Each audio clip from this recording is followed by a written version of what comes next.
for those who haven't attended this morning, so my name is Jobst Landgrebe. I'm by training physician, biochemist, and mathematician, and I work on theory of science and political philosophy. And this talk today is actually at the intersection of theory of science and political philosophy.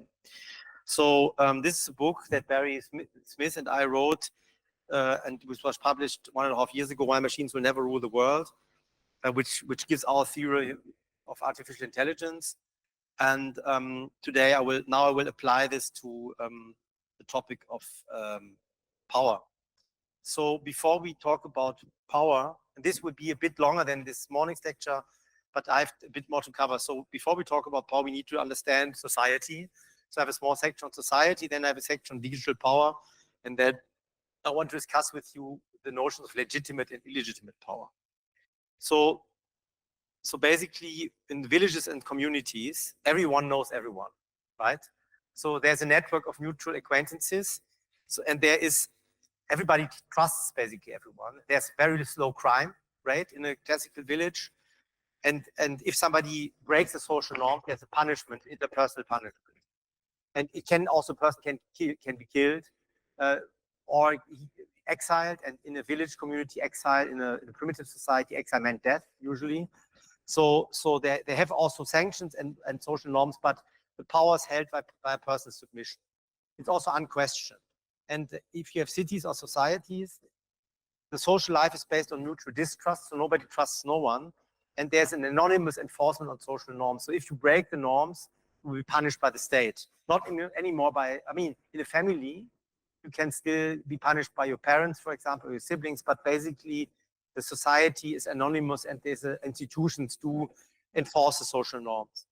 And the institutions hold the power, and the power becomes then problematic as different interest groups struggle for power. So now you have in a city, you have anonymity, and then the different groups struggle for power, and that's how the political emerges. So in a way, villages and small communities are pre-political, and the political, which is the struggle for power, only emerges in societies. The political philosophy is the attempt to describe, explain, and normatively justify power relations in institutionalized society. So it's about why is there power? Why is power justifiable?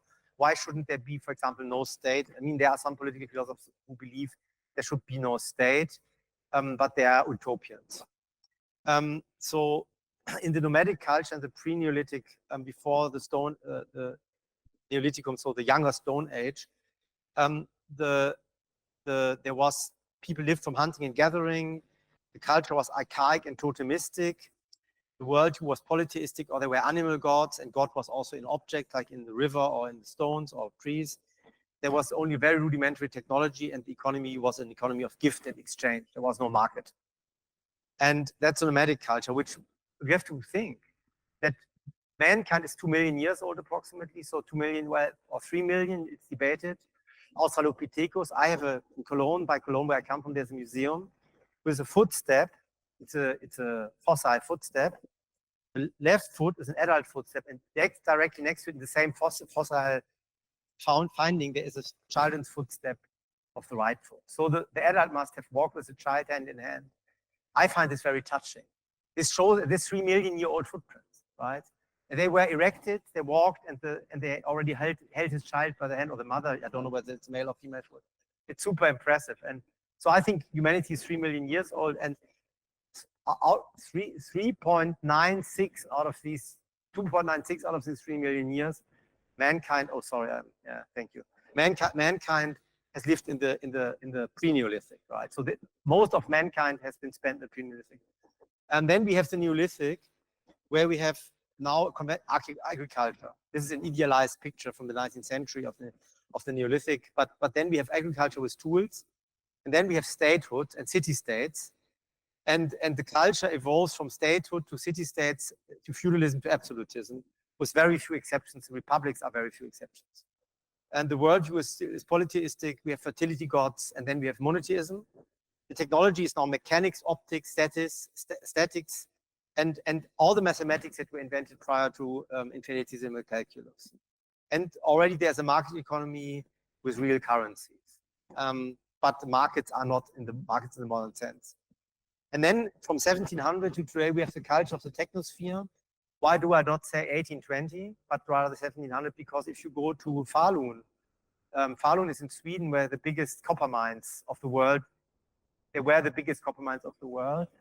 Sweden was a total suprematic power in the late 17th century in Europe, and they even attacked Russia. So if you think you really strongly attack Russia, it's what they did in 1701, but they failed.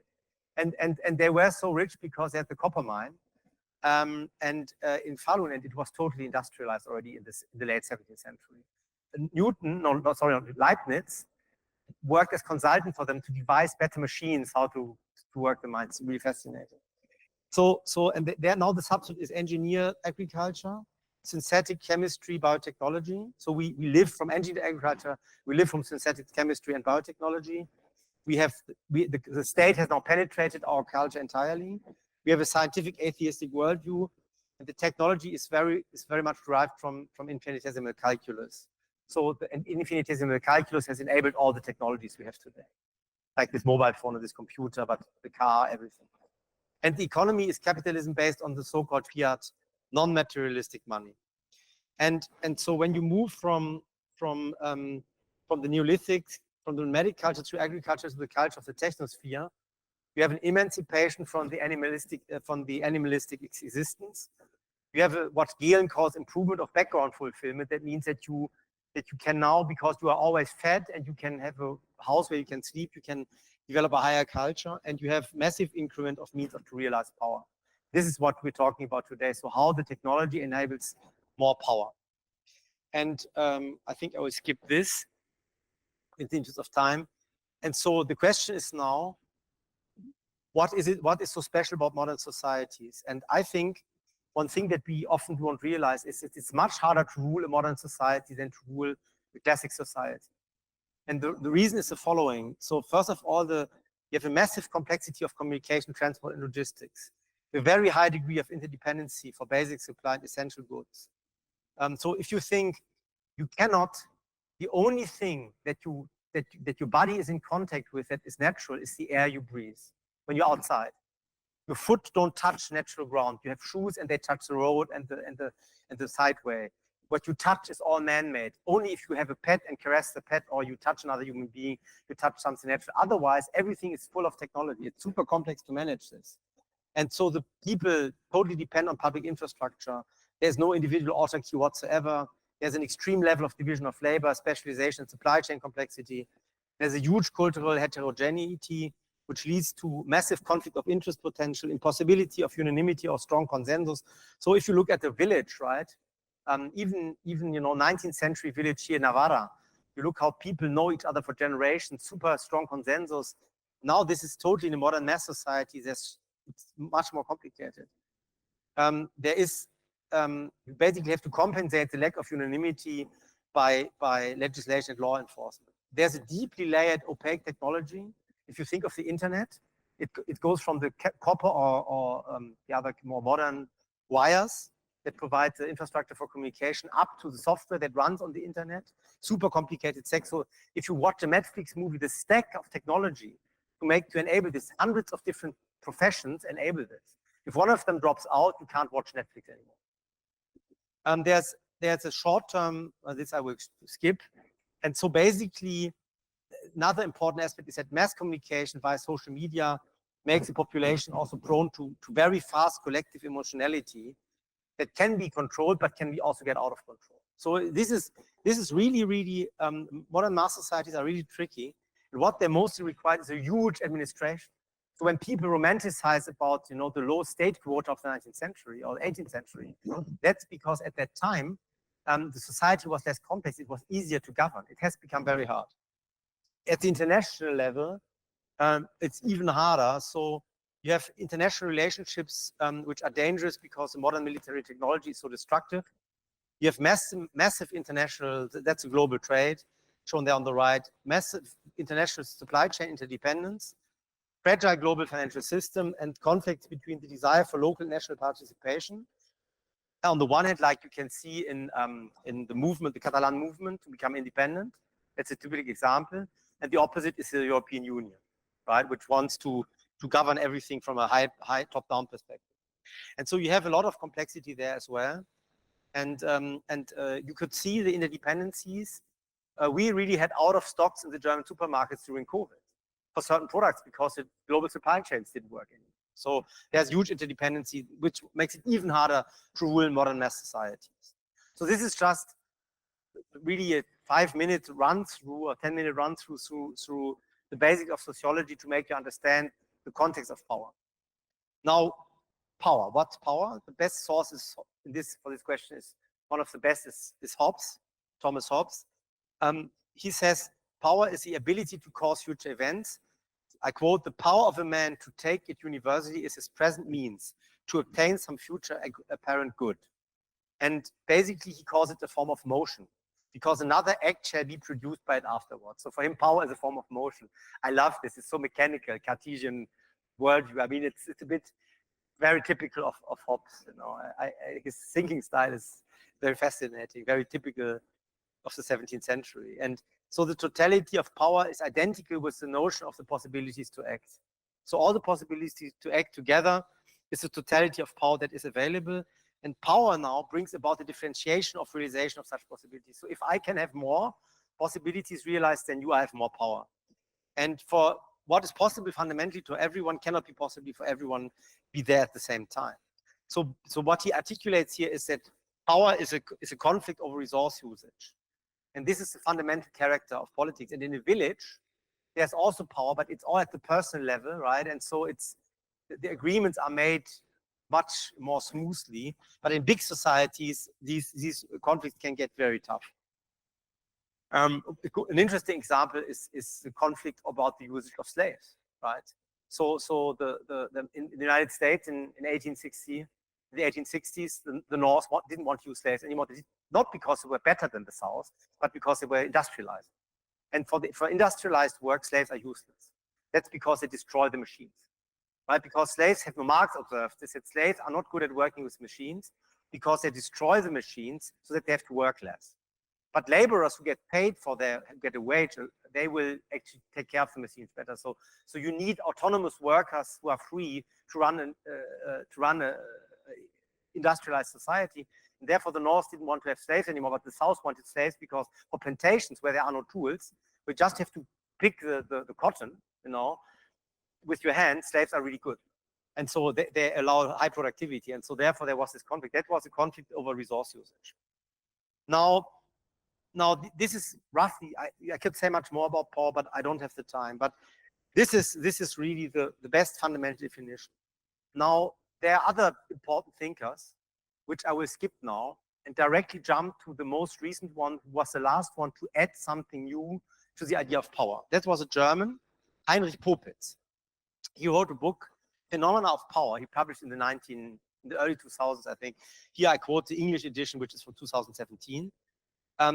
Somebody then finally discovered that this man had something clever to say. It's a very small book. It has 200 pages. And I can recommend it to everyone here because it describes first, more in general, what is power by going through the history of this concept. Then he has these 4 phenomena of power, which I will now describe to you, which are 4 modes of power. And then he describes 5 stories or 4 stories, one about deck chairs on a big ship, which are first free, and then somebody gets power over the deck chairs and makes money out of renting the deck chairs to the other passengers illegally. Then he has an example how prisoners in a concentration camp build up power structures so that some of the prisoners are more privileged and have better survival times. And then he has 2 other examples. One is more fascinating than the other, where he sociologically analyzes in micro societies how these forms of power come about. But so these 4, and it's really, really good because when you read it, you understand much better how power emerges in a society. And so there are 4 types of power according to me. And I think nobody has found a better classification. The first is power of action. That's just the power to injure or kill others. It's a power that is held in principle by everyone. So one of you could now stand up and have a knife and threaten me and kill me. And humans invent weapons and create organizations for collective fighting.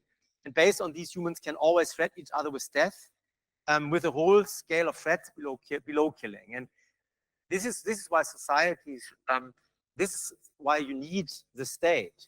Because if this power of action is not organized, you have what Hobbes calls the bellum omnium contra omnes, chaos and civil war. So this is the first, the most elementary form of power. And if it is utilized, it's not a good sign. Because if it's utilized, it means that the higher forms of power have failed. So the higher forms of power are instrumental power. That is carrot and stick power, promises and reward, or threats. So if you are obedient, you are rewarded. If you're disobedient, you are punished. Like if you're a child and you don't do your homework, you are not allowed to go to play in the garden, or outside. You have to stay at home. You're confined.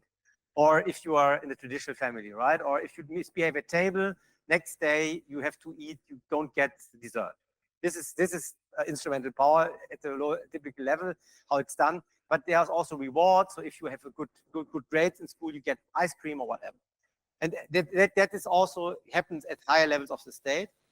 You have very severe punishment like imprisonment or death penalty. It's also effective. It's effective due to the fear of punishment and the hope for reward. The modern system is a China's social credit system, which is a very advanced example of systematic usage of this type of power by the states. If you have never heard of it, it's a system that really is in place in China that punishes and rewards individual behavior. Then you have authoritative power, which is a power discovered by Max Weber, a very famous sociologist who was a teacher of puppets. And authoritative power is internalized power. So humans internalize social norms to such an extent that they comply with them on their own account. So they autonomously they comply with the rules because they have internalized them. The 10 Commandments are a classical example. And these norms do not have to be enforced by the rulers, but they're internalized by the subject. And in a functional society, if somebody breaks these norms, the others accuse him, bring him to justice. Like if a thief, steals something in public, here in the Pamplona, and somebody sees it, he will shout, "The thief," and then the person will be caught and so on. This is internalized authoritative power. It requires deep, what the Romans called consuetudo. Consuetudo is the agreement with the social norm.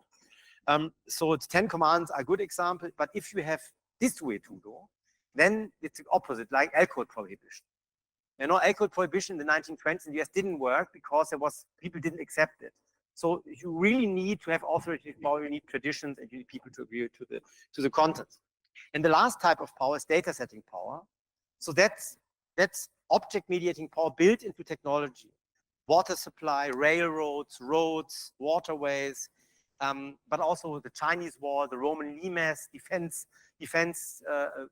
buildings, and so on. So there's or Trump's wall at the Mexican border that you wanted to build. These are all data setting power, and they basically really set how people live.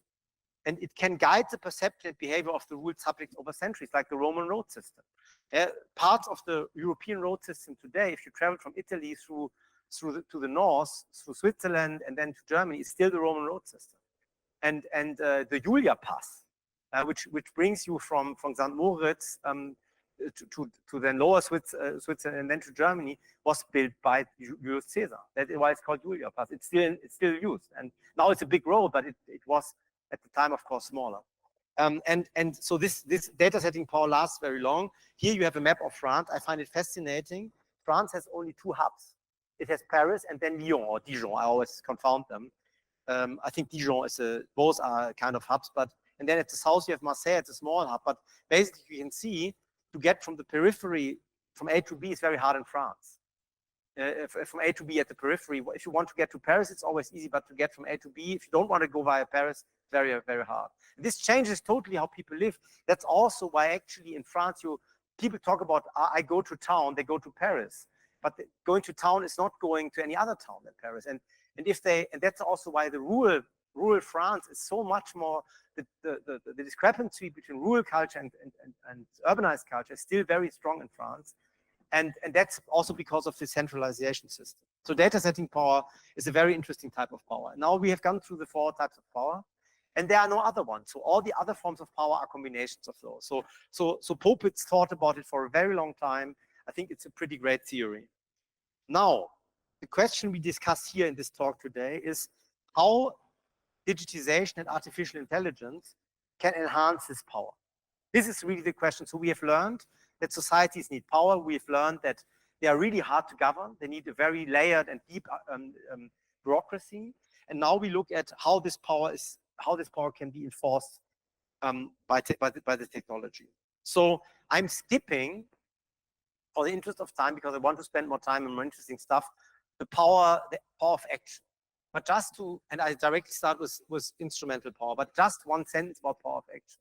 So in power of action, we have defensive power of action, which is anti-tank missile, no, that's offensive.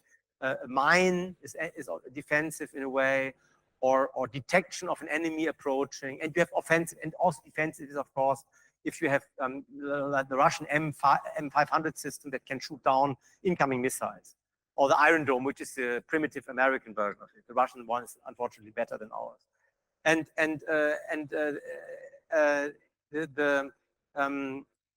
This is defensive power of action. There's an offensive power of action. The only thing you should remember is that AI is now mostly deployed in defensive power of action.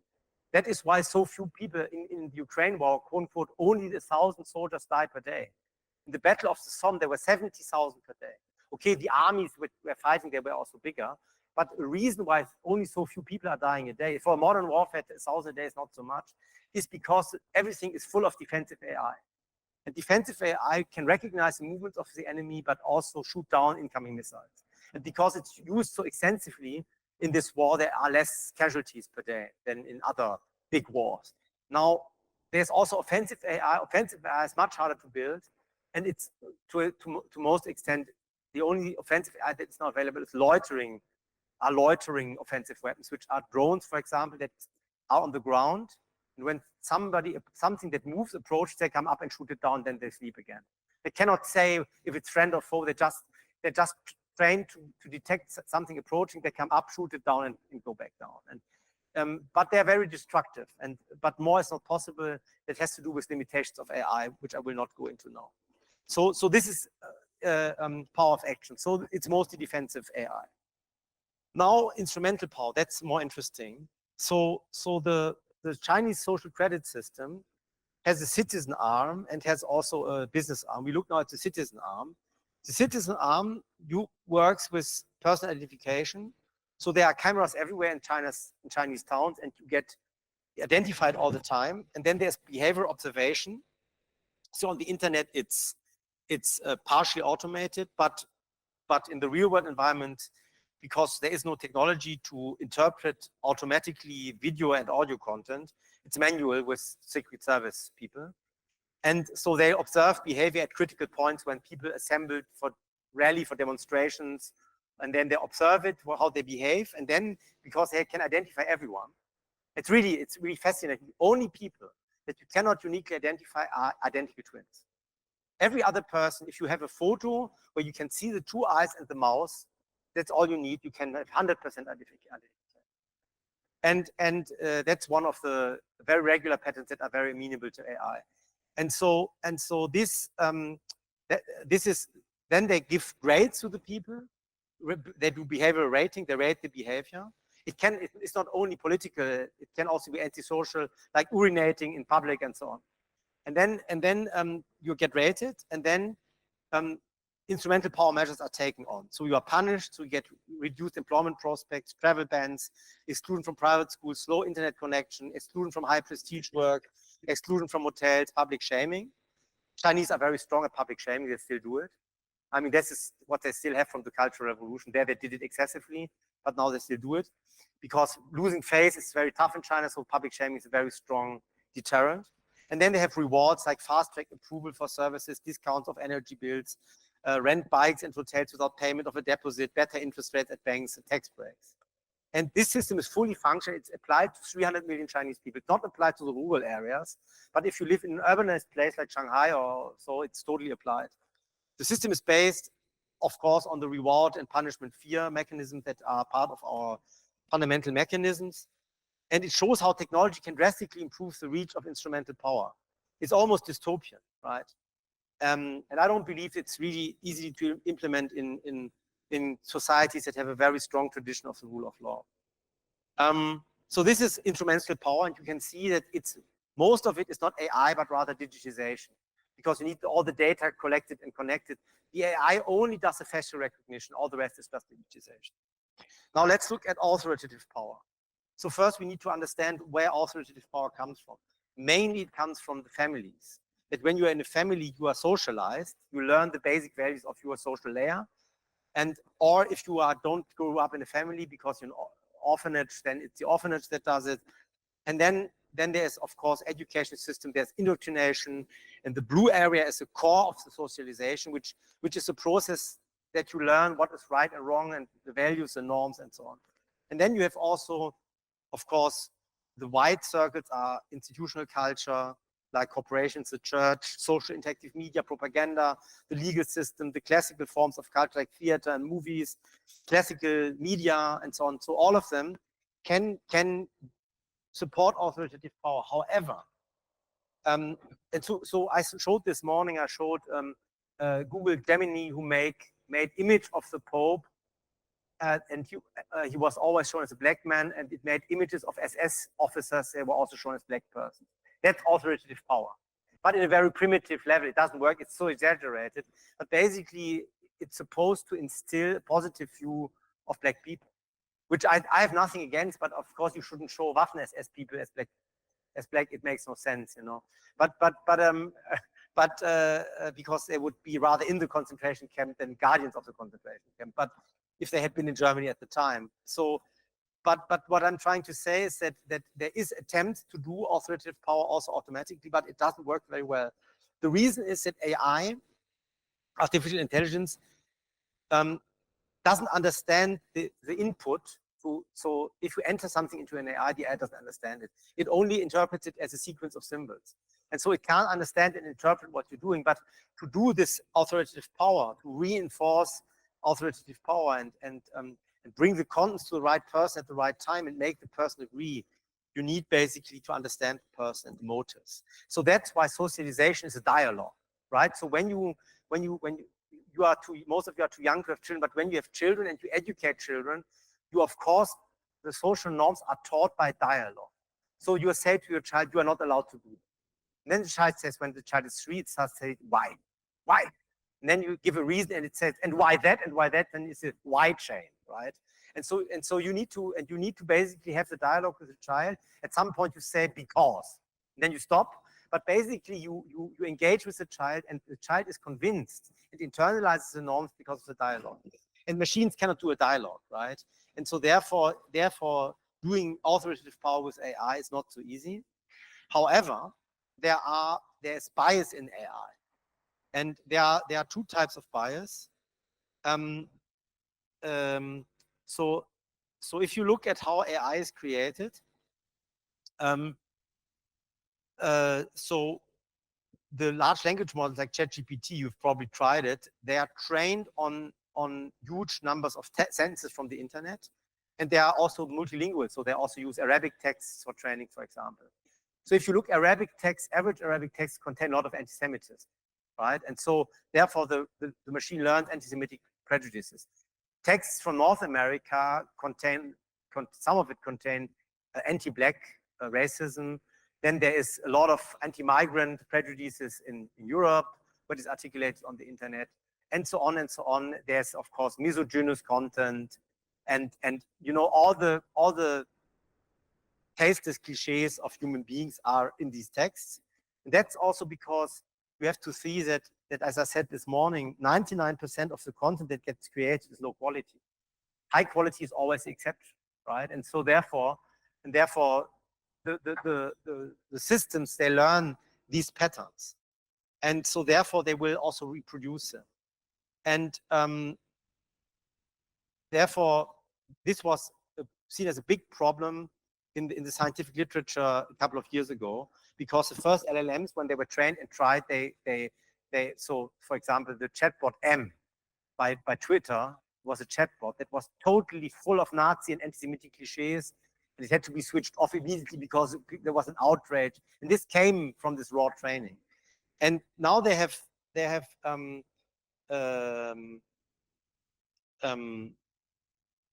novel. And if this is not corrected, then the AI can lead to perpetuation of these contents. And that's why Google created this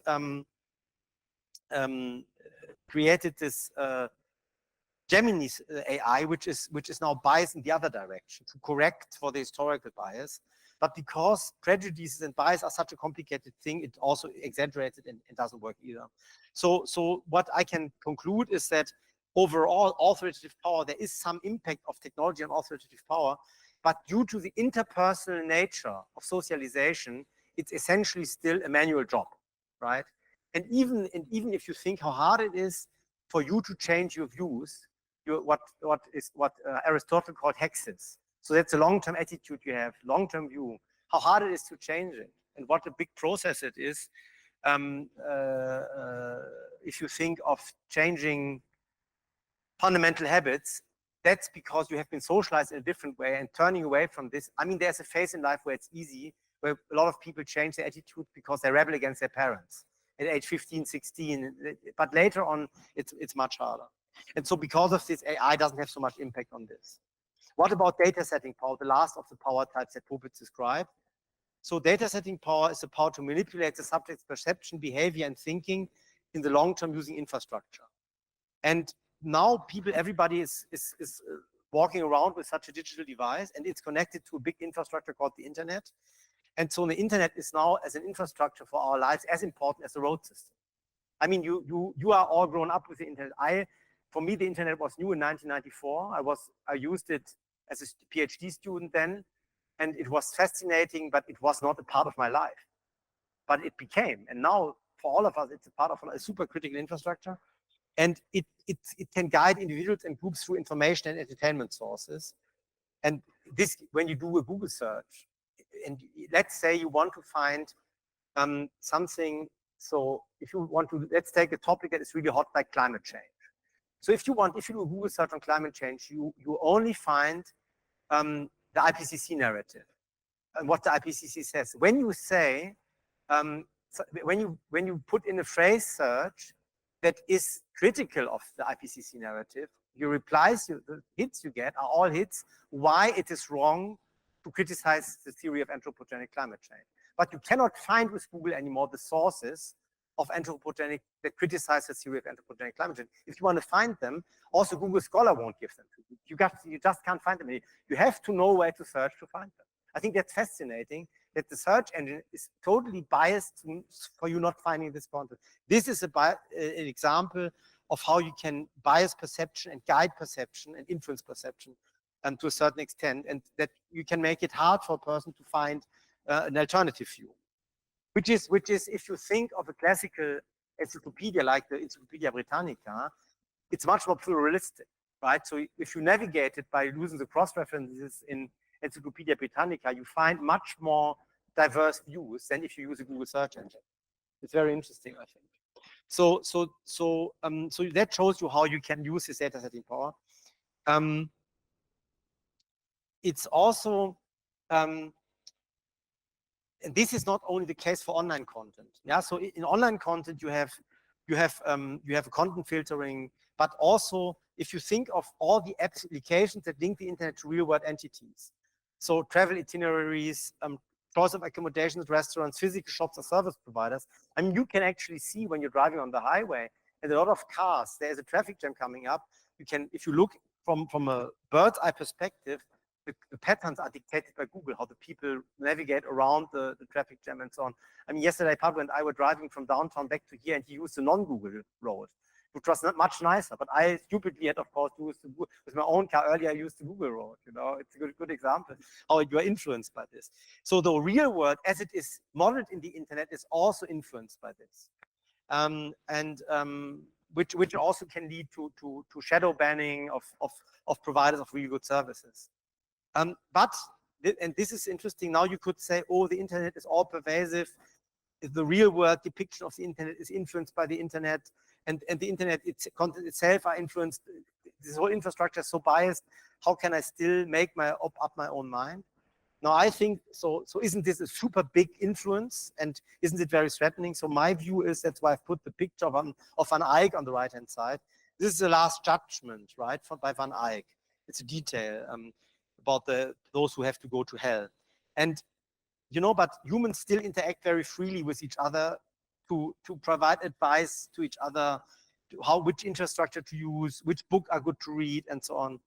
And so the collective intentionality of the population can suddenly change against the pattern intended by the ruler.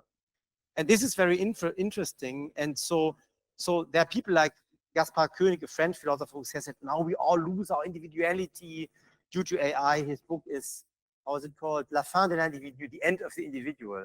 I actually had to read this book because I had to give a talk about it. And I almost had to have like a vomit bin next to me because it was so stupid. I mean, it was so hard to read it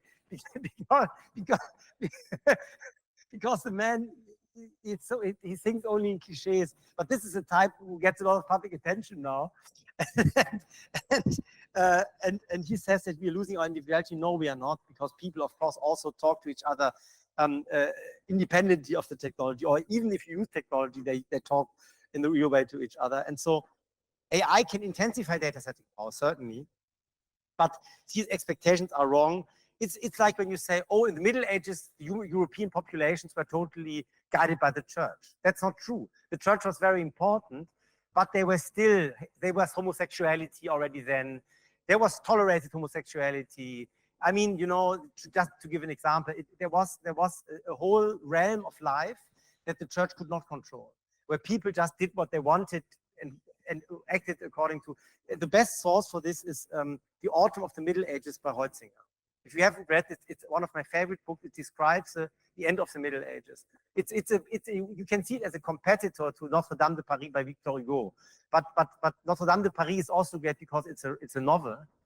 But this one is a scientific work. It's wonderful because it describes this kind of. He believes that the people at the time were more free than we are today because they had not to care of politics. Because in a democratic society, every citizen has to vote. And if the ruling happens without your influence, you cannot influence anything, you are more free. That's what he said. I find it a very fascinating theory. At least you can have more fun in life. That's what he always says. So it's a very interesting view of the Middle Ages. Anyhow, so I'm just saying this because many people say, oh, the modern technology. There's a tradition in our culture, starting with Marshall McLuhan. You know, the media theory saying, oh, the media are controlling us and it's so terrible. And now we are all slaves of the media. I don't believe that. I think that people just talk and they make up their own minds still, you know. Anyhow, so we have now looked at how AI can increase power. And to summarize it, AI can to a certain extent, but most of it is digitization. And if you look at data setting power, instrumental power, and authoritative power, the one that allows the strongest power is instrumental power. Right? Like when you have accounts shut down on Twitter, accounts shut down, so there are people who made their livelihood from YouTube, and they were shut down and they lost everything. So I know several people, like comedians, because they made jokes about the government. In Germany, they are then shut down, and then they lose their income, right? And so I think this is the strongest of these powers, the instrumental power. Now let's, to finish. Maybe it won't take as long as I thought. That's good. Yeah, still really in time. So now let's think of legitimate and illegitimate power. This is a question that is not asked very much these days. So if I think about my view 10 years ago, I thought the Western society, or let me go a bit, because I'm so old, I can go back more to 1990, right? That was 20. And so then I said, oh, of course, I was deeply convinced that the West is perfect and the evil East with terrible communism is hell on earth and so on. And the legitimate power is, when somebody asked me what is legitimate power, I said the West. What else? You know? And so the question, what is legitimate and illegitimate power, has not been asked so much in Western societies. And this man is completely forgotten. I think I would say, if I look at the history of our culture, there's genius major, like Aristotle and Hegel, and genius minor, like Chobon, who invented critical text theory in 1610. Right? He's it's also great, but he's not like Hegel or Newton. And this guy is somewhere in between. He's quite a genius. And he was a historian, and he wrote a book in 1942 as an old man called Pouvoir, Power, Les génies invisibles de la cité, the invisible spirits of the city.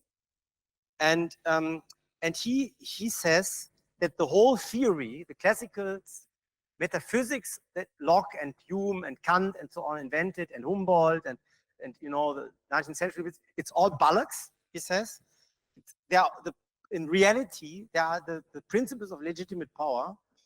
He says power is the ability to command over others and get acceptance by the subject over which power is held.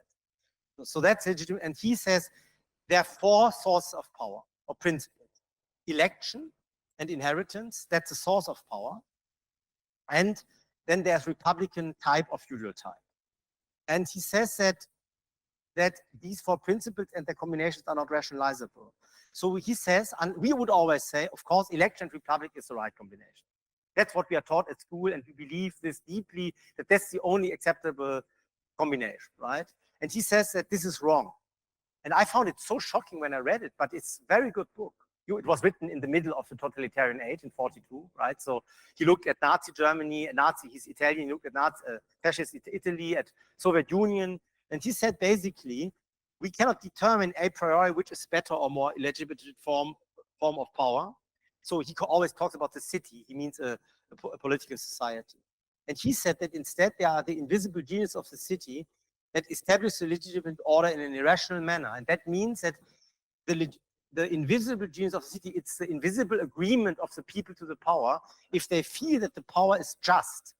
And any combination of these power sources can lead to such an order. So he says you can have election and a republican order and can be deeply illegitimate. And you can have a feudal power with inheritance or a feudal power with election. That's, for example, how the German emperor was elected, right? The German emperor was not inherited, was elected. You can have the various combinations. You can also have republic with inheritance, like in Great Britain, where the House of Lords used to be a Republican association of citizens where you were a member by inheritance. Or the Swiss in the 18th century and 19th century in Geneva, it was also inherited, being member of parliament. And so all the combinations are possible. He says, no, not a single one is better than the others. And so now comes the question, what is legitimate power? When is it okay that there's power? When is it not okay, to put it in American way of saying it? So the source of power is humans' fear of each other. And those who hold the power are afraid of the latent spirit of revolt of human populations. So basically, when you have power, there's always a chance that people will be unhappy with your rule. And the subjects of power are afraid of the punishments by the rulers or the withdrawal of the privileges if they are agents of power. An agent of power is what is, for example, the head of an administration or the general of the military or the director of a school. I mean, various levels, the administration, but also the leader of a big corporation. And so they are afraid of the withdrawal of privileges. So in the pharma industry during COVID, and I worked for the pharma to make a living, there were many people like me who were critical of the whole measures of COVID. But nobody says, including me, nobody said anything. Because if you would have said anything, people who said something lost their jobs. So I have 5 children, I have to feed them, so I shut my mouth. Right? This is being afraid of losing privilege. And legitimate rule now is a state in which the mutual fear of the ruler and the ruled is minimal. So Ferrero believes that there's always a rule. That also democracy is a type of rule, and that if the fear of the ruler and the ruled is minimal, then you have legitimate rule. And so such societies, they don't need so much active ruling. So if you look at France in the second half of the 20th century, it didn't need much ruling. People were really happy with the state. And this type of rule is based on tradition and the spontaneous evolution of social norms. That's something that Hume, I don't like Hume very much, but he saw this clearly, and I have to point out that he had a very good point there. Usually, the subjects of power have a sense of participation and feel a lack of power abuse. So even if you look at a feudal period like early 17th century Italy, right? So what is described in, there was a lot of legitimate power. These small republics in northern Italy, they were feudal, but they worked pretty well. And there was a lot of agreement and participation. And so when there was a petition made by the population, very often the prince reacted to the petition and did what the people wanted, because directly next 10 miles further away, there was the next principality owned by another lord. And if the people were unhappy, they just moved from one principality to the next. They just left. And so therefore there was competition among them, and it was quite legitimate. And so this is an example of the different sources of legitimacy, and that it's independent of the type of government. Now, what is the opposite of legitimacy? That's usurpation. It's a state in which the mutual fear is high and increases until the order breaks. So Napoleon and Hitler are examples of this, right? It's a non-traditional form of rule which requires despotism and violence to be maintained. So look at Russia under Stalin, right?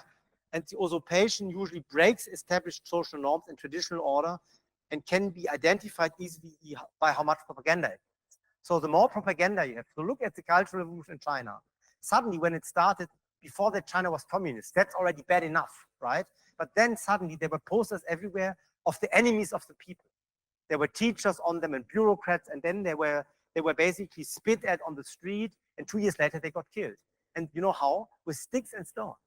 So in the Cultural Revolution, the masses, the Red Guards, these were young people between 15 and 25, they killed their teachers or their bureaucrats with sticks and stones. And it started with a massive propaganda, which was, of course, paid for and directed by Mao, who did the Cultural Revolution as a way of cleansing away his competitors out of the Communist Party. And afterwards, he was God. He really was replaced God and styled as God. And this he achieved with the Cultural Revolution is a massive usurpation, and it's always proportional to the propaganda. So the more propaganda you have in a society, the easier. So you look at the East Germany in the 1980s. It was breaking down. I was there I was a teenager. I traveled there to visit family a lot. It was totally breaking down. They had outages of energy supply, outages of food. The hospitals didn't work properly. But the propaganda was everywhere. So it said you were going on the highway. Every kilometer there was a big advertisement. Socialism will win because it is the truth and stuff like that. Nonsense. Or our plastic is much better than the rotten plastic of the West. Something like this. Anyway, you know, and so the more, and I said, that's amazing. And my dad said, yes, that's because they have no legitimacy, right? So propaganda is a very important indicator. Now today, we have a problem with our legitimacy in the West. We have more propaganda. And we have now an ideology that is called postmodernism that has, and I want to explain to you how it evolved and why we see more of it. So all this, you know, this whole Western Marxist messages that we now hear, how did they come from? And so first, if you look at time, so this is a bit a complicated picture. So time is now on the ordinate, and on the abscissa you have the different movement that happened over time. So first we have Enlightenment and secularization since the middle of the 18th century.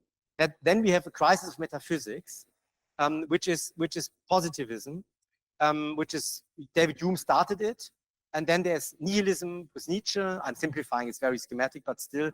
And scientism, which is the notion that only positive knowledge is the only knowledge. That's Auguste Comte, for example. These are the first two steps. And the third step is the stairway to hell, basically. The next step is a philosophical West Marxism. So you have to remember that Karl Marx, he was forgotten. The only people who used Karl Marx were the socialist worker movement and the socialist parties. But as a philosopher, nobody talked about Karl Marx. When he died, he was, as a philosopher, totally meaningless. Then came Ernst Bloch and George Lukács, and they rediscovered him since 1920, and they turned it into an official philosophy that was taught at university. And then we have also at the same time the rise of modernity with the Manifesto of Modernity and all of this. Then the next step is the crisis of rationalism. So the two most important proponents are Georges Bataille and Martin Heidegger since 1930.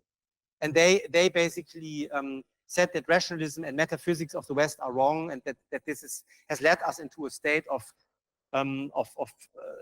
disastrous state. Heidegger calls this forgetfulness about the being. It's typical German nonsense philosophy, and yeah, it's terrible. I'm ashamed that I belong. Well, I don't belong to it. But it was made in my cultural sphere, and then after this you have at the same time you have very importantly neoclassics, Keynesianism and neoliberalism since the 1920s. So you have a rediscovery of 19th century liberalism that is now mathematically nobilified, right? So neoclassics is basically classical economy plus mathematics, and it's nobilifying it. It's very much in the tradition of Auguste Comte, is trying to turn economics into a science, which of course failed. And then you have as a anti-penultimate step, you have now radical skepticism, that's Derrida, who was a pupil of Heidegger. He actually met Heidegger because Heidegger, it's very interesting. In 1950, Heidegger wrote a devastating text called Letter on Humanism, where he said, we don't need humanism. Humanism is bad because humanism prevents us from killing Jews. I mean, I exaggerate a bit, but basically that's what he says. He says that we need to eliminate the sources of metaphysics, and humanism prevents us from eliminating the source of metaphysics and protects the proponents of metaphysics. And these are for him the Aristotelians, like Immanuel Kant and the whole rationalism, and the Jews. They are the proponents of metaphysics. They need to be rooted out to create a new society that is pre-Socratic again. That was what he wanted. And yeah, it's insane. And he wrote this letter. Yeah, you're laughing. I also laugh, but it's also sad. And then he wrote this letter to a French professor of philosophy, and he gave it to his students, and one of them was Derrida. And then Derrida met Heidegger in Freiburg, and he became Heideggerian, and so on. And that he made it more radical than Heidegger. He was also French, so he talked about sex a lot, like phallocentrism. Yeah, I mean, it's typical, right? Heidegger didn't do that. and now it's the most interesting step, I think, is a synthesis of postmodernism and neoliberalism, which I call postmodern neoliberal synthesis. So if you look at Foucault's and Heidegger and Habermas' writings since the late 70s, you see that Foucault has dropped the notion of liberation and emancipation and equality that is typical of Marxism, and he is only about anarchic power, and liberalism has dropped the idea of competition. So there's no competition, there's no meritocracy in liberalism anymore, and now they are ready to be fused. And if you really read the late writings of the late Foucault or Habermas, you see that it's a really synthesis, and that now you have a kind of ideology that emerged from this. And now the last step is now the nihilistic anti-rationalism and radical crisis of the values and identity of the West, so that we now say it's bad to be white. White people created all the bad things of this earth. The Christian religion is evil. We have to get rid of all of this. We have to rewrite history. And in America, showing such a slide, I did it. I was reported to the provost by showing this slide. I mean, the provost then said, well, if I look at it, you haven't criticized the COVID measures, so I think it's okay. But basically, you are already, the students report you if you show this in America. And so what has this to do with power? Well, every power has, when it becomes brittle, and when the degree of legitimacy is low, you have a lot of propaganda, then you need an ideology.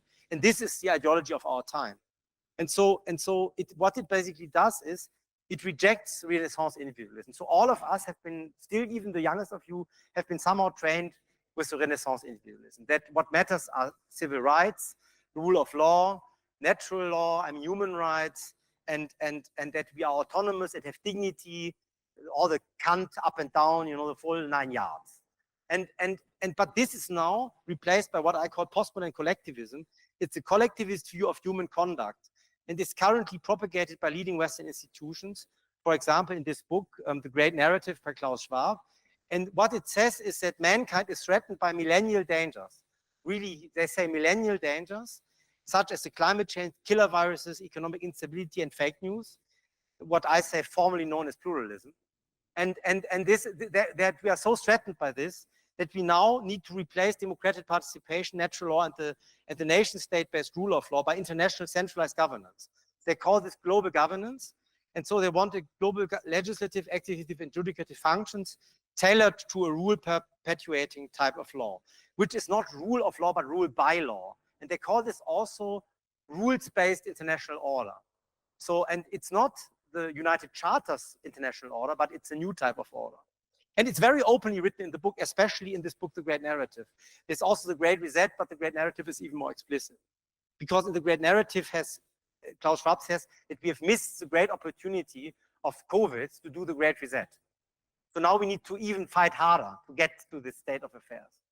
And so what we now have is we have very massive dichotomic property structures, and they are very brittle because of the global debt.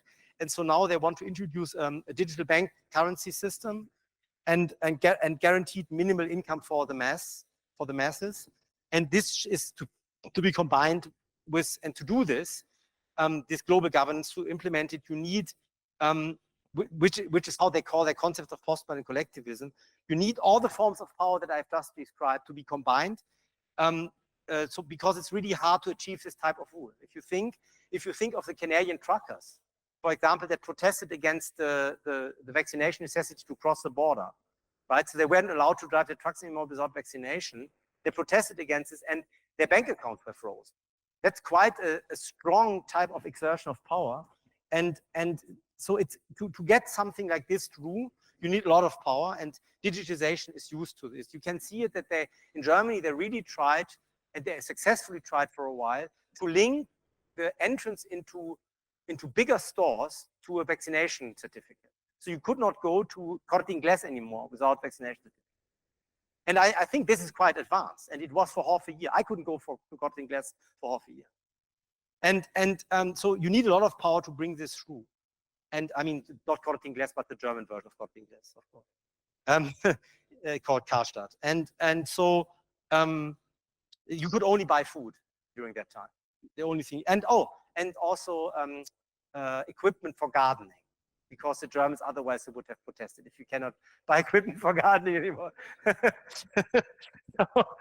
Anyhow, and so I think that if digitization and AI are used to support this concept of global governance, we are facing a very grim type of collectivist usurpation. And I think that we need to uphold the Western ideal of natural law, which is based on the ideas of human reason, autonomy, dignity, basic rights, and isonomy. It's currently under threat in the West, and I think it is the greatest thing that has ever evolved in mankind. Yes, it was done by white people, but I don't care if they were white or black. It's the greatest thing that was ever done, greater than any technology. It's of course based on Christianity and classical humanism, and it's now really under threat. And I think we all should clearly see this. And again, the indicator why it is true is the level of propaganda that you see everywhere on the internet, but also in the public sphere. And that indicates that there is, at the moment, not a good state of the legitimacy of power. Thank you very much.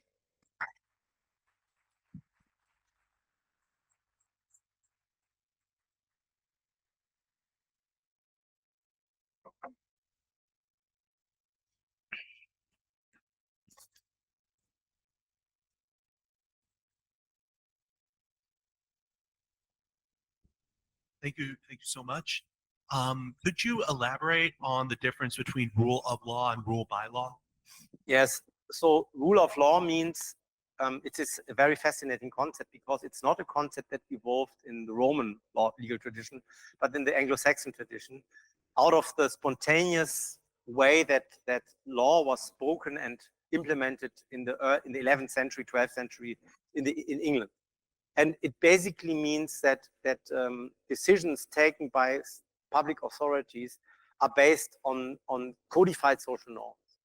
That's rule of law, and that no matter how much authority you have, you cannot break these codified rules. So, for example, if the king writes you a letter of free travel through the entire jurisdiction, nobody is allowed to stop you because you have this letter, right? And this is habeas corpus, one of the first ideas of the rule of law. And the rule by law means that you are not using the law anymore to protect the citizen from the state and implement existing social norms, but that you invent new social norms and try to enforce them on the population using the power of the state against the will of the population. For example, a very interesting example of rule by law is the German new building law that the Greens pushed through last year. So it requires everybody to get rid of any way of non-electric heating. So if you now build a new house, you cannot put in a gas or oil burner into it or furnace into it anymore. You have to make an electric furnace, and this would basically, and even they wanted that now it is from the 1st of July 2024 this year, you won't be able to order to even they if the law continues to be upheld, you can't buy such furnaces anymore. But the Germans want to have oil and gas furnaces, and 20 million inhabitants have gas, for example. And so this is of course not rule of law, because it's basically disenfranchising all these people. I mean, many people who have paid off their house and are now in their 60s or 70s, they cannot afford to change the heating system. And the heating system is perfectly all right. So this is an example of rule by law and not rule of law. Follow-up question. Would you say that the common law system, as opposed to the civil law system, is more conducive to rule of law because it's based on the traditions of what was said before, while civil law has more to do with putting... No, I think that overall civil law is also, if you think how civil law was reintroduced into Europe, it's a miracle. So how did it happen? So civil law was forgotten in the Middle Ages. And then in the 11th century, in the early 11th century, in Ghent, and a few other towns that were very advanced, they wanted to understand how they had only the traditions of the early Middle Ages, how to manage the citizenship. But now everything had gotten so much more complicated than a rural village. So they asked the monks, and then the monks found the Roman law, in which they had copied for centuries without applying it, said, yes, we have something here from the Romans. And then Ghent and Brugge and these cities in Flanders, they took this up and reinstalled and built the whole legal system of the continental West based on this. And so it was an early Renaissance. It's called the Proto-Renaissance. It was the Proto-Renaissance of Roman law, and I think it was a very Republican law. And so that's why those city-states were quite Republican. I mean, they were rather like the Republic. They were more like the 1st century AD than the 1st century BC. So they were more like feudal republics, but still they had also rule of law. And so I think they are both equivalent. And Aristotle says in the Politeia, he says somewhere that the letter of the law is dead if the ethos decline. And so I think it's really about the ethos, so that people understand the spirit of the law and apply it. And then it doesn't matter whether it's actually continental or English law. It can both work. Both have advantages. So for modern administrations, the European, the continental law is more effective, because the other one is more archaic. If you look at property structures in New York, so if you want to buy or sell property in New York, you have to do the trail of all the previous owners until the Indians, who sold for some pearls made of glass the property to the Americans. You have to go back and have the whole trail of paper dating back 250 centuries, and then you can only make the deal. If it's incomplete, there are disputes and so on. In Germany, or here in the West, I mean the continental West, everything is in the Roman law, which is much more systematic and rational. So both systems have advantages and disadvantages. But both, I think the degree of legitimacy of the application of these legal systems depends on the spirit of those who apply it, and not on what is written. So for example, in Germany, I think a guy who is, I think he's a bit disgusting. He's like this, who was the propaganda guy for Trump? Breitbart, what was his name? The guy who did Trump's propaganda? Breitbart, no. Anyhow, he's a bit like this. He's an aggressive right-wing guy, but he hasn't done anything. I mean, he makes right-wing propaganda. I find it disgusting, but what is interesting is, because he's in a vulgar way, anti-migrants and so on. I won't even give you the examples here because they're really too disgusting. But he was not jailed. But he was jailed just for writing his opinions, which are perfectly in line with our constitution. And they jailed him for it's called, the paragraph is called incitement of public revolt. And if you incite public revolt, that means it says in the law, you have to go to the marketplace and ask the people to kill the police force, to take over the government. That's incitement. But he didn't do this. He just wrote that something like migrants stink. I mean, this is certainly disgusting to write it, but it's not something. If you write Mohammed such and such living there and there stinks, that's a criminal offense, because you have actually attacked the person. But if you write migrant stinks, you prove that you're an idiot, right? But that's all. It's not a criminal offense. But he's now in jail. You see, so this is, and because the judge has interpreted the law in a new way, and this is the problem with law, that whether it's common law or Roman law, it always depends on the ethos of those who use the law.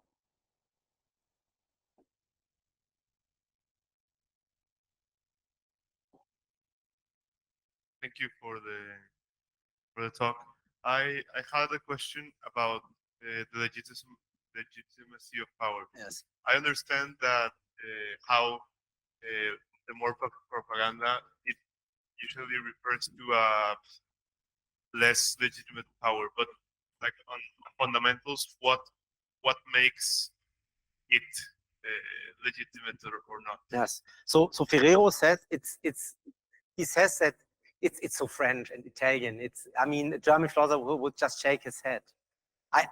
But it's also fascinating because he says it's the spirit of the city, and you can only measure the spirit of the city by the amount of fear. So, for example, in France between 1793 and 1815, this is a long period. This is 22 years. There was a huge amount of public fear all the time, because I mean they killed in 93 they killed 40,000 people with a guillotine, and then after that it was a bit less, but then there was a civil war raging for another 5 years, and Napoleon took power. When Napoleon took power, he instilled a terror regime of fear that you cannot believe. It was like under Stalin, it was horrible, right? He had spies everywhere and a huge prison for political prisoners. It was a really terrible time.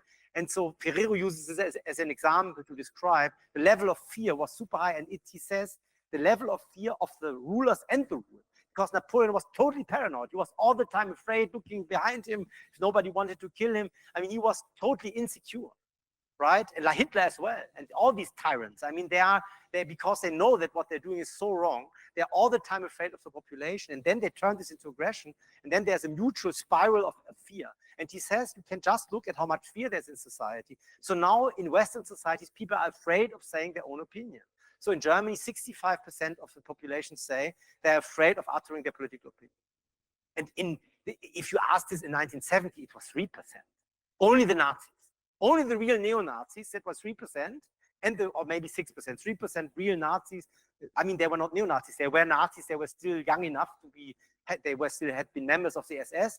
Those didn't want to say the public opinion publicly, and the communists. The 6%. Now it's 65, right? So this is fear. And I think the idea to measure how much political fear there is in society to determine the legitimacy is a clever idea. But what it really is, I think, to try to put it in a more German or Anglo-Saxon framework, less French, it is the level of political participation of those who don't hold power. So in a society, so there are those who hold the power, the privileged, you know, and they're also in the best times, like 1980s Germany or Spain, you know, after Franco, when Franco was gone, Spain was democratized, was a great time. But yet there were, of course, old elites who had privileges under Franco. They still maintained the privileges. They just changed their opinion, quote unquote, you know, and so on. And all of this is always there. But I remember the 80s here. I came here as I learned Spanish. Unfortunately, I've forgotten it quite a bit, but it's a great, I really like your country. And I came here, I spent 3 months here to learn. And then I realized the spirit, it was 1985, 86, of how positive the people were about that, because it was only 10 years ago that Franco was gone. How positive they were about the democracy, that they wanted to build it up, the rule of law. And this is, and even in these, and then you have democratic participation. That a lot of people, and if you look at Spain today, you have Vox, or how's it called? The big Vox, and you have also left-wing populist party, how is that called? Yeah, but you have a lot of people who are unsatisfied, and you have a lot of populism, and that's because the sense of participation is low. So it's participation, and it's also the feeling of that you are not, you know, that you're not lied to, that there's a certain level of honesty, of seriousness, of reliability, that there's not so much abuse of the power of the administration. And then you have the high legitimacy, and that is the discovery of Ferrero, is that unlike what people like John Stuart Mill or Kant tell us, that only solely the elected Republican order can create this legitimacy, he says no, it can be created in any state, it's dependent on different. It's basically what you need, and I believe that he is right, is that those who rule have empathy, as a collective group, have empathy for the rule. That they basically, you know, I mean, if you look at the vaccination campaign, nobody of the German elite is vaccinated, but they demanded it, they faked it, and they demanded. Now it turned out that actually all of them got wrong vaccination certificates. Nobody was vaccinated, but they demanded it and enforced it. And you as a doctor, you lost your job if you didn't get vaccinated. But nobody was vaccinated. So this shows a deep contempt of those who rule. You demand them to do something that is dangerous for them and useless, and aggressively demand it, but yourself don't do it. Right? This is so evil, and it shows that currently we have a ruling elite that has no empathy and no compassion for the people that are ruled, and that's where you get illegitimacy. And I think this happens in such ways. You know, when people are in power for too long time and not challenged, then they develop this detachment. Like Louis XIV, you know, think of this period of the Bourbonic rule. So if you look at the Bourbon family of the Bourbons in the 15th century, they were modernizing France, right? And they were agents of the modernization of France. And then the Bourbons became the royal family, and then they had a good period, you know. And then suddenly they had so much power that they became decadent and really evil and exploited the population.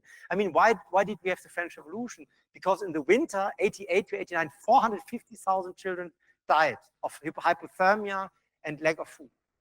So they were starving. And I think half of the French children under 6 died in this winter.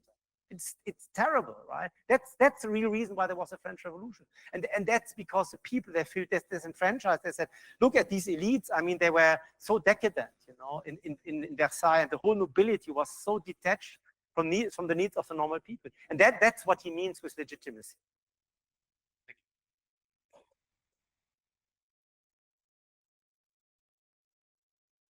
Thank you, Professor. I would like to ask you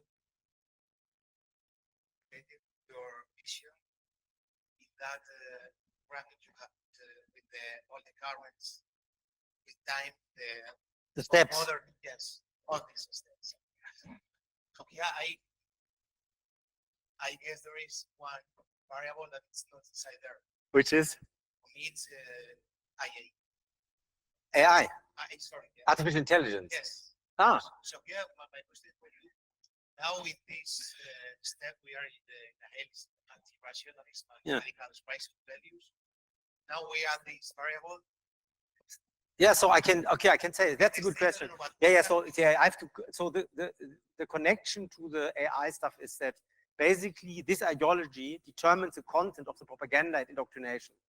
So and the AI is used to spread this. So if you do a Google search on equality, you get actually, I think the first page is equity page in Wikipedia. And now then equity, so the notion of equality is now gone, now it's equity. And while if you look at equality in Encyclopedia Britannica, I actually bought now, just as a reference for the old times, the 1998 edition of the Encyclopedia Britannica, because I want to be able to see non-propagandized material for the general reader.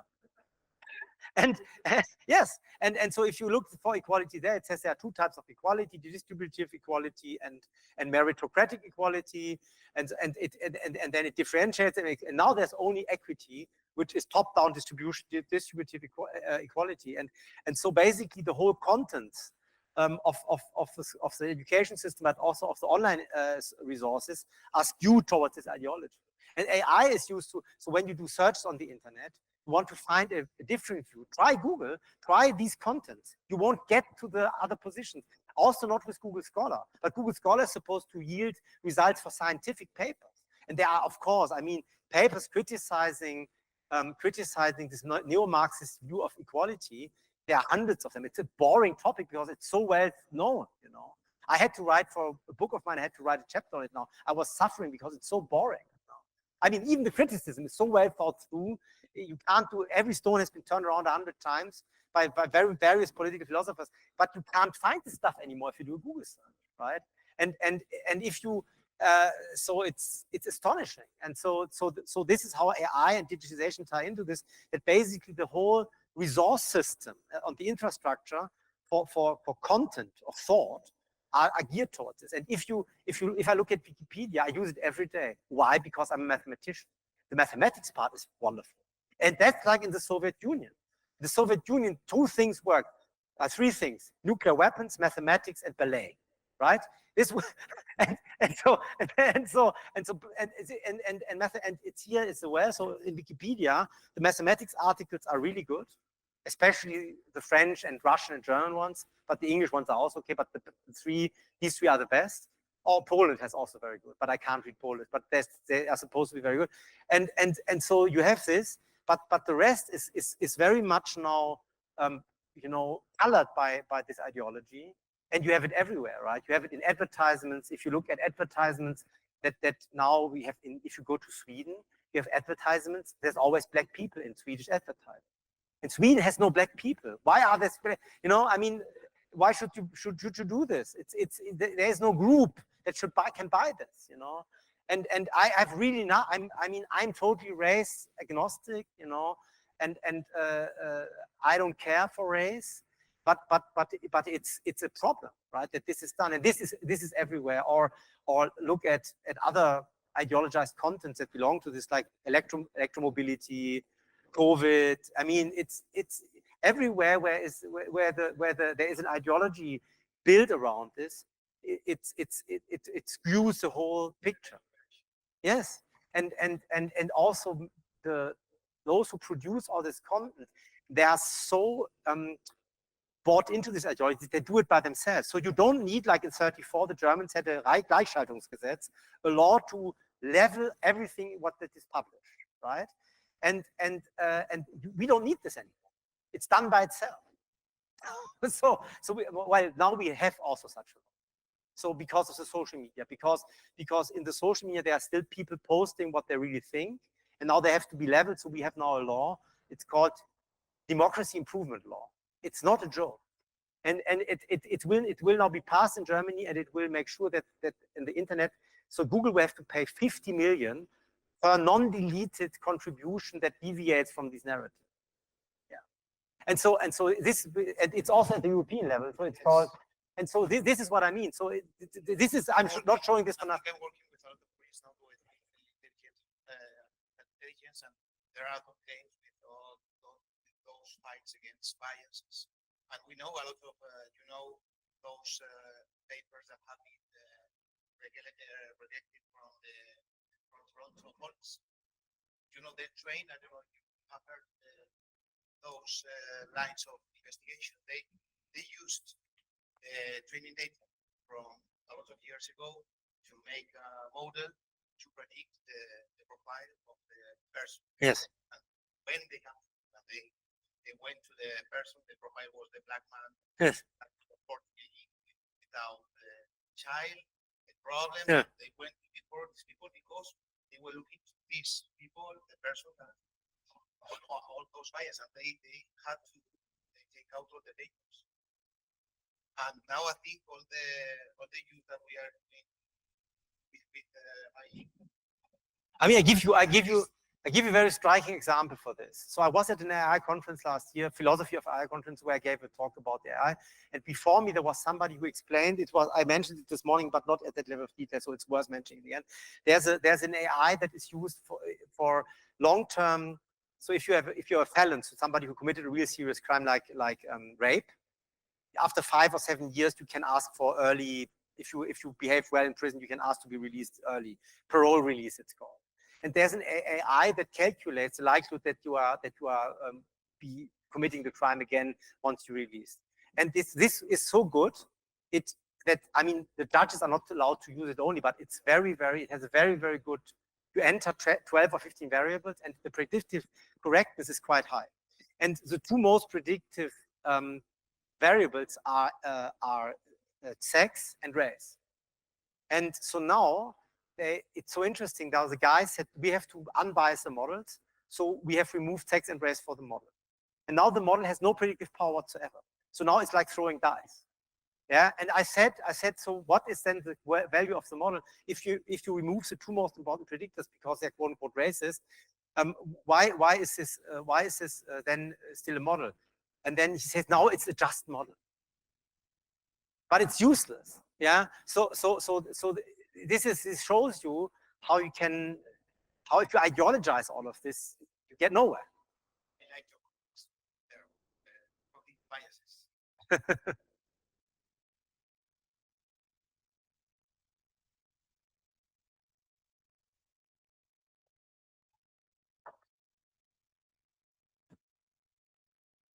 I'm gonna throw you a question. You've identified the issues. At least to my understanding, you've identified the probable the control that AI has over us. And our socialization is not very. There isn't a shadow of AI, according to that. At least my understanding. Of Very little. Very little. However, we do have all this that we see right now. So how do we push back? It's a very big question, but yeah. So I think there are, I mean, if you look at, Ferrero has also a theory how legitimacy is reestablished. This is one of the most important parts, because he says it's reestablished by two mechanisms. One mechanism is competition among the rulers. And so at the moment, we don't see much of this in the West. So in the moment we see, and the second one is resistance, but I get to resistance later. But competition among the rulers is how can I say this? We don't have much of it in the West. At the moment, we have a lot of unanimity in the West, right? But this can also change anytime. So anytime somebody of those who rule can say, I think it doesn't make sense anymore, and start to disagree. And if he has enough power, then there is friction. And there's also competition that people say, well, it's actually better to be with that ruler, to be loyal to that ruler than to another. Very good example was Reformation. So while today I'm a big fan of the Catholic Church, so I'm a Lutheran, the 16th century, the Catholic Church was really problematic. So that's why there was a Reformation. And then a lot of German princes became Protestants, but of course only because it had political advantages, right? And so so this is competition among the rulers. And the other effect is resistance. That's what you can do yourself. And so I think you have to be careful with resistance. So during the COVID era, I also shut up because I have to feed my children. But there is a certain level of resistance that you can always apply. So you can, for example, if you think that politically correct language and gender forms are wrong, you don't use them. So I never use them. I don't use these male, female, diverse on job advertisements. I just say I search for a mathematician. I don't put mathematician MDW. MWD, which is what is now the law requires, and so on. So you can I think in a small scale you can just not comply, and if many people don't comply, and actually with the gender language, they don't get it to be used by the general population. People just, even in Germany. I mean, Germany, it was in the communist time, the only real communist country was Eastern Germany, because they took it seriously. You know, and yeah, and so it's true, and even you know, I can say all of this because I'm half Jewish, so I'm a bit different as a German, but basically they really took it seriously, and now the gender language doesn't make it. Though now at schools they try to force the children to use gender language and so on, they fail because there's a collective desuetudo. And so if you think that something is worth it and you're not risking your life, then you do desuetudo. And if enough people do it, then it can't be implemented. Like, you know, and so in the end, you know, why did they have to abolish that you cannot enter into shops without vaccination passports? Because there were too many people refusing. So they said, first you have to have 2 vaccinations to go into Corte Inglés and all the other shops. Then the third, and then many people, so 65 or 70% of the Germans got the 2 vaccinations. But when they said you have to get a third so that you can still go into Corte Inglés, the vaccination dropped from 70% to 45%. And when it was below 50%, they had to reopen Corte Inglés. Right? So this is resistance. I mean, very primitive and simple form of resistance, but just say no, right? And I think that's the only way. But you have to select where. And I'm not a revolutionary, you know. Remember that what I'm asking for, you know, is a Western ideal of natural law based on the ideas of human reason, autonomy, dignity, basic rights, and isonomy. I'm just asking for the very basic Western stuff, you know. and I think that this is what you can always refer to, right? And even if you're put under pressure, if you carefully always recur to this, it's very, very hard to argue against it, right? Because these ideals are so deeply ingrained into our culture.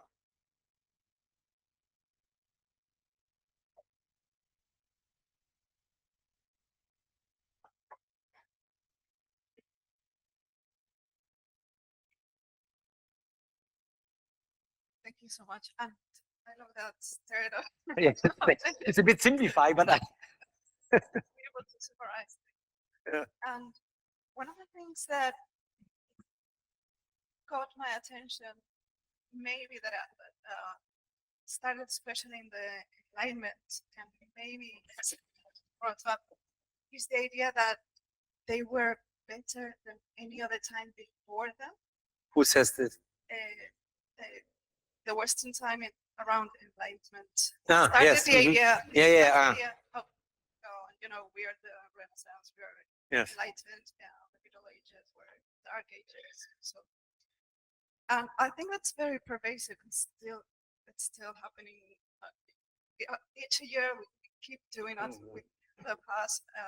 For the Enlightenment was the Middle Ages. For us now is the beginning of the Colonialism. 20th century, Colonialism. Victorian times. Yes. And actually, the one that said that we were more free in the Middle Ages than now. I mean, I can't vouch for that because I haven't read what You said. should read it. It's great. But for instance, related to women, that's actually very true. To the rights that women had in the Middle Ages, that they lost in the Renaissance and the Industrial Revolution. We haven't gotten back to where we were on that. And one of the things that calls my attention is, for instance, with the example of feminism, is that a lot of modern feminism erase the achievement of women in the past so that it looks like they are doing something new, which they are not. And I guess it applies to other instances as well. That's one that I happen to know better. Yes. So talking about the past, how do we teach people about the past? So first What of about all, education? yes. So first of all, this observation of yours is very good. That the past is often depicted. So one of the this is teleological thinking. So the belief that there's a telos in history and that we are going towards this telos, the goal, and by doing this we become better and better, and that the past is worse. Hegel is full of this. His whole theory of history is like this. Auguste Comte, you know, John Stuart Mill, it's all teleological. Actually, liberalism and socialism are both teleological ideologies. And that's also one reason I make the staircase, although it's a way to hell, in irony to allude to this. But basically, what I think is that to judge history in a true way, you need to look very precisely. For example, in the early Middle Ages, when feudalism arose, it was a great system because the feudal lord was a very small unit. Often the feudal lord had just 20 or 30 people who were depending on him, and they were called house community in 7th century Germany or France. And he had a lot of responsibility for them. It was a mutual obligation system, which was very beneficial. So basically the person with the strongest, you know, physical strength, but also natural authority got this role. And then he had a lot of obligations. So this society must not have been so bad. So there's a great book by Wolfgang Mittauer called Why Europe, where he describes this very early period. And so this may have been, we don't have many, you know, documents about the period, but this may have been maybe a period of very high legitimacy. So I think to judge it really, you need to look at this Ferrero scheme and look how much fear was there in the political atmosphere, and then you can judge it. Now to feminism, this is a really brilliant point. So basically, what modern feminism does, contemporary feminism, is destroying the achievements of the real feminism. And you see this. So my daughter, she lives in Cologne. She's 18. She can't move through the town in the evening alone anymore. But a generation ago, it was no problem, right? But the contemporary feminists say we need more migration. And the reason is, of course, because in Cologne now, almost half the population are migrants and they are not integrated. I have nothing against any of them individually, right?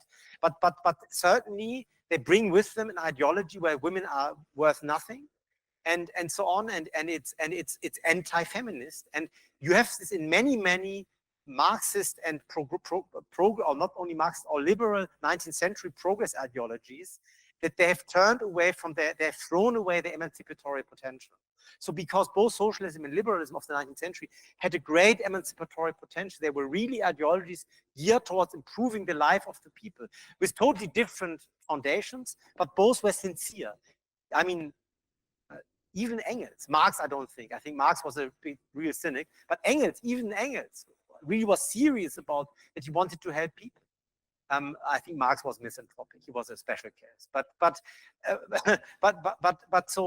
So feminism, like many other of these teleological ideologies, have lost this emancipatory character, and they've become self-perpetuating. And basically, it's a form of how do we call this? Posing of values. You know, there's a better expression for it. It's when you buy a Tesla to show how much you care for the environment, but take the airplane all the time. I don't know how they call it, but what? Yeah, there's even a better one, but I don't. It doesn't. Huh? Yeah, it's hypocrisy. Yes, but there's a modern term, but I don't remember. It doesn't matter. So you're complete right. And now, so what do we do? I think the only way to teach it is like I've tried today, that you have to really take a long bath in the European traditions, and also swallow some of the bathing water. and then you can basically talk about it, and you know, that's the only way to do it. And everyone should do it in the place where, as my father used to say, God put him. You know, and so that this is I think the only way to do it, because at the moment the top-down approach, you can't change it. The top-down approach is like Klaus Schwab describes it. And it's at the moment you can't do much against it, but what you can do is, and I think just talk about it and describe to the people how far away they are from the core of the beneficial, of the humanistic core of Western thinking. And if you want, you can also argue with God, but I haven't done this here today, but you can also do that. Well, I've mentioned him somewhere at the end, but only in parentheses here, God-given natural order.